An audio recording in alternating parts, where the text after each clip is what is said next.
Hello hi नमस्कार, आप सुन रहे हैं जागरण पॉडकास्ट का खबरनामा। मैं हूं आपके साथ शताक्षी सिंह। आज तारीख है 4 सितंबर की और दिन है सोमवार का। चलिए आपको बताते हैं आज दिन भर की तमाम बड़ी खबरें। सबसे पहले बुलेटिन की शुरुआत करेंगे हेडलाइंस के साथ। 370 पर सुनवाई, केंद्र ने कहा अकबर लोन माफी मांगे, सुप्रीम कोर्ट का आदेश। हलफनामे में कहें कि मेरी भारतीय संविधान में निष्ठा है।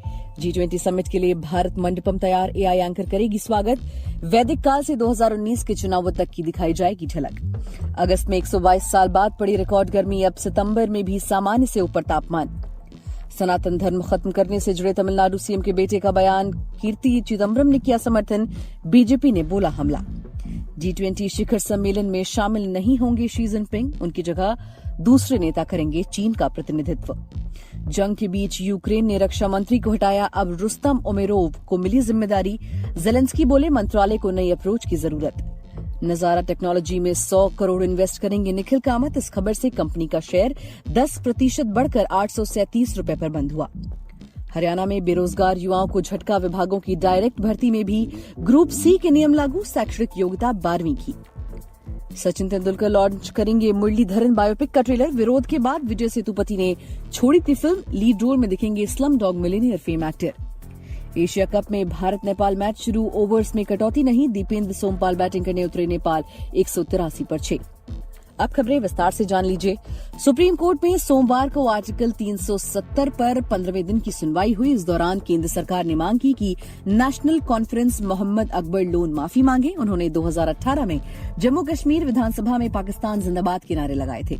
इस पर सुप्रीम कोर्ट ने आदेश दिया कि मोहम्मद अकबर लोन हलफनामा दायर करें, इसमें बताएं कि उनकी भारतीय संविधान में निष्ठा है।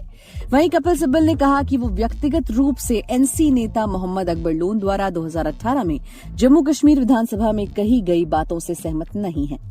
CJI DY Chandrachud, justice Sanjay Kishan Kaul, justice Sanjiv Khanna, justice BR Gavai और जस्टिस सूर्यकांत की बेंच इस मामले में सुनवाई कर रही है। सरकार की तरफ से सॉलिसिटर जनरल तुषार मेहता पैरवी कर रहे हैं।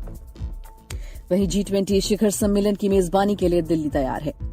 आयोजन को सफल बनाने के लिए भारत मंडपम को सजाया जा रहा है। इस मेगा इवेंट के दौरान विदेशी मेहमानों को भारत मंडपम में भारतीय वैदिक काल से लेकर भारत का संविधान बनने की प्रक्रिया और उसकी खासियत के बारे में भी बताया जाएगा। साथ ही यहाँ पर देश के प्राचीन इतिहास के साथ ही डिजिटल होती दुनिया की झलक भी पेश की जाएगी। दिल्ली में G20 शिखर सम्मेलन का 9 और 10 सितंबर को आयोजन होना है। G20 के लिए भारत मंडपम में 26 पैनल की डिजिटल दीवार बनाई जाएगी। कार्यक्रम में आने वाले मेहमानों का एआई एंकर स्वागत करेगी।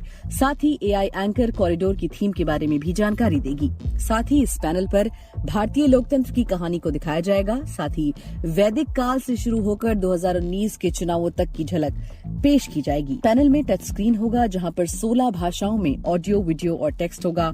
ऑडियो की अवधि 60 सेकंड की होगी। इसके साथ ही यहाँ पर 7000 साल पुरानी डांसिंग गर्ल की मूर्ति भी दिखाई जाएगी, जो लोकतंत्र के प्रतीक के तौर पर है।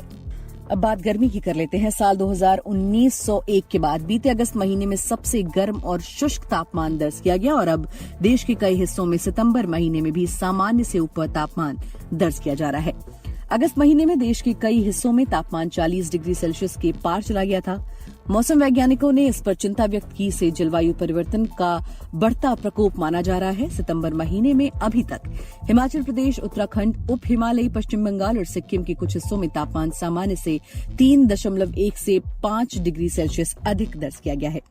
3 सितंबर 2023 को राजस्थान के चुरू में अधिकतम तापमान 40 डिग्री सेल्सियस, पिलानी में 39.5 डिग्री सेल्सियस, जबकि मध्य प्रदेश के खजुराहो में 38 डिग्री सेल्सियस दर्ज किया गया। मौसम विभाग के मुताबिक कई राज्यों और राजस्थान के महत्वपूर्ण शहरों में तापमान सामान्य से अधिक दर्ज किया गया है। भारत मौसम विज्ञान विभाग के महानिदेशक मृत्युंजय महापात्र का कहना है कि अगर सितंबर में ज्यादा बारिश होती भी है तो भी जून से सितंबर के सत्र के दौरान दर्ज की गई औसत वर्षा मौसम की सामान्य वर्षा से कम रहने का अनुमान है। वहीं तमिलनाडु के मुख्यमंत्री M.K. स्टालिन के बेटे उदयनिधि स्टालिन के सनातन धर्म पर विवादित बयान मुश्किल में फंसते हुए नजर आ रहे हैं। उदयनिधि स्टालिन के खिलाफ 2 जगहों पर दिल्ली और मुंबई में शिकायत दर्ज करवाई गई है। उधर सियासी हंगामा भी बढ़ता जा रहा है और बीजेपी की ओर से एक बार फिर विपक्ष का हमला बोलने का मौका मिल गया है। इस बीच कांग्रेस नेता कीर्ति चिदम्बरम ने उदयनिधि स्टालिन के बयान का समर्थन किया है। दरअसल उदयनिधि स्टालिन ने सनातन धर्म की तुलना डेंगू, मलेरिया और कोरोना से की है। उन्होंने कहा कि कुछ चीजें हैं जिन्हें हमें खत्म करना है और हम सिर्फ विरोध नहीं कर सकते। मच्छर, डेंगू, कोरोना और मलेरिया ऐसी चीजें हैं जिनका हम विरोध नहीं कर सकते, हमें उन्हें खत्म करना है। उदयनिधि स्टालिन ने कहा कि सनातन धर्म भी ऐसा ही है और सनातन का विरोध नहीं बल्कि उन्मूलन करना हमारा पहला काम है। बीजेपी ने डीएमके और कांग्रेस पर निशाना साधा है। गृह मंत्री अमित शाह ने कहा है कि इन लोगों ने वोट बैंक और तुष्टीकरण की राजनीति के लिए हमारी संस्कृति का अपमान किया है। हालांकि बाद में उदयनिधि स्टालिन ने सफाई देते हुए कहा कि उन लोगों को मिटाने की बात कभी नहीं की जो सनातन धर्म को मानते हैं। विदेशी खबरों की बात करें तो चीन के राष्ट्रपति शी जिनपिंग भारत में होने वाले G20 शिखर सम्मेलन में शामिल नहीं होंगे। उनकी जगह प्रधानमंत्री ली कियांग सम्मेलन में शामिल होने के लिए भारत आएंगे। चीनी विदेश मंत्रालय ने सोमवार को ये जानकारी दी। चीनी विदेश मंत्रालय के प्रवक्ता माओ निंग ने संक्षेप में एक बयान जारी कर कहा कि पीएम ली कियांग 9 और 10 सितंबर को नई दिल्ली में होने वाले 18वें G20 शिखर सम्मेलन में शामिल नहीं होंगे। हालांकि माओ ने शी जिनपिंग के सम्मेलन में शामिल होने के लिए भारत न आने का कोई कारण नहीं बताया। इससे पहले 2021 में इटली में आयोजित G20 सम्मेलन में भी शी जिनपिंग शामिल नहीं हुए थे। उस समय कोविड-19 प्रतिबंधों के कारण उन्होंने ये फैसला लिया था। शी इस सप्ताह इंडोनेशिया की राजधानी जकार्ता में होने वाले आसियान और पूर्वी एशिया शिखर सम्मेलन में भी शामिल नहीं होंगे। प्रधानमंत्री ली इस सम्मेलन में भी चीन का प्रतिनिधित्व करेंगे।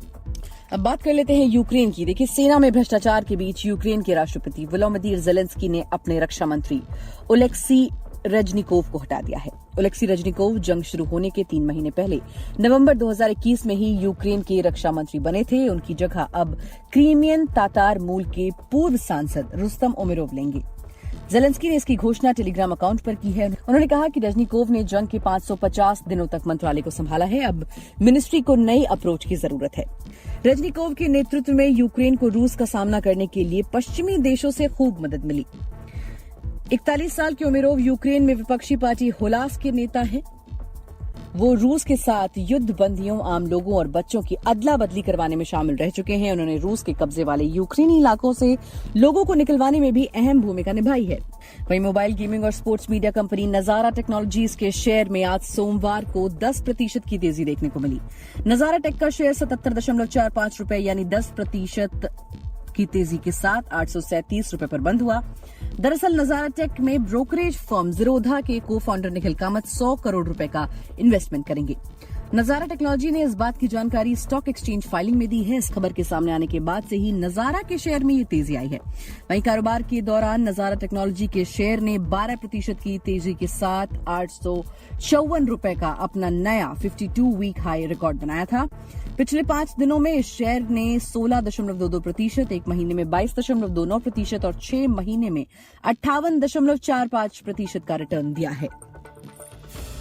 वहीं हरियाणा सरकार ने सरकारी नौकरी की तलाश कर रहे युवाओं को झटका दे दिया है। सरकार ने अब विभागों की डायरेक्ट भर्ती में भी ग्रुप सी के लिए बनाए गए नियमों को लागू कर दिया है, जिसमें ग्रुप सी या 3rd ग्रेड पोस्ट के लिए शैक्षणिक योग्यता 12वीं कर दी गई है। सरकार ने लोक निर्माण विभाग, पीडब्ल्यूडी, पावर और रेवेन्यू डिपार्टमेंट में 3rd ग्रेड के पदों पर भर्ती में से लागू करने को कहा है। इन विभागों की भर्ती में उम्मीदवारों के लिए संबोधित पदों पर 12वीं के साथ ही 10वीं में एक विषय ड्राइंग या अनुरेखक कार्य का अनुभव होना अनिवार्य किया गया है। हरियाणा में 3rd ग्रेड पोस्ट के लिए कॉमन कैडर तैयार हो चुकी। सरकार पहले ही ग्रुप सी के पदों के लिए न्यूनतम शैक्षिक योग्यता को 10वीं से बढ़ाकर 12वीं कर चुकी है। फिलहाल हरियाणा कर्मचारी चयन आयोग इसी शैक्षिक योग्यता पर ग्रुप सी की भर्ती कर रहे हैं। बॉलीवुड जगत की बात करें तो सचिन तेंदुलकर मंगलवार को मुंबई में लेजेंडरी श्रीलंका स्पिनर मुथैया मुरलीधरन पर बनी बायोपिक का ट्रेलर लॉन्च करेंगे। 800 टाइटल्ड इस फिल्म में मुरलीधरन का रोल एक्टर मधुर मित्तल निभा रहे हैं। मधुर इससे पहले Oscar winning film slum dog millionaire का हिस्सा रह चुके हैं। उसमें उन्होंने सलीम मलिक का किरदार निभाया था। 800 को MS श्रीपति ने लिखा है और डायरेक्ट भी किया है। ये तमिल, तेलुगु और हिंदी में रिलीज होगी। रिलीज डेट की जानकारी ट्रेलर के साथ ही दी जाएगी। वहीं सोमवार को इस फिल्म के मेकर्स ने एक टीजर जारी किया। टीजर में मुरली की पर्सनल और प्रोफेशनल लाइफ की झलक दिखाई गई है। उसमें दिखाया गया है कि मुरली ने बचपन में दंगों का दर्द भी झेला है। इसके बाद स्कूल में वो क्रिकेटर ऑफ द ईयर बने। टीजर में उनके क्रिकेट करियर के शुरुआती दिनों में आई तकलीफों के बावजूद भी उनके चैंपियन बनने का जिक्र है। वहीं खेल जगत की बात करें तो एशिया कप 2023 के 5वें लीग मैच में भारत और नेपाल के बीच मुकाबला जारी है। खबर लिखे जाने तक कैंडी के पल्ले के लिए क्रिकेट स्टेडियम में भारत ने टॉस जीतकर पहले गेंदबाजी का फैसला लिया। बारिश के कारण कुछ देर के लिए मैच रोकना पड़ा था, लेकिन ओवर्स में कटौती नहीं की गई है। नेपाल ने 39 ओवर के बाद 6 विकेट पर 183 रन बना लिए हैं। दीपेंद्र सिंह एरी और सोमपाल कामी नाबाद हैं। गुलशन झा 23 रन बनाकर आउट हुए हैं। इसी के साथ आज के लिए फिलहाल इतना ही। देश और दुनिया की तमाम खबरों को जानने के लिए सुनते रहिए जागरण खबरनामा।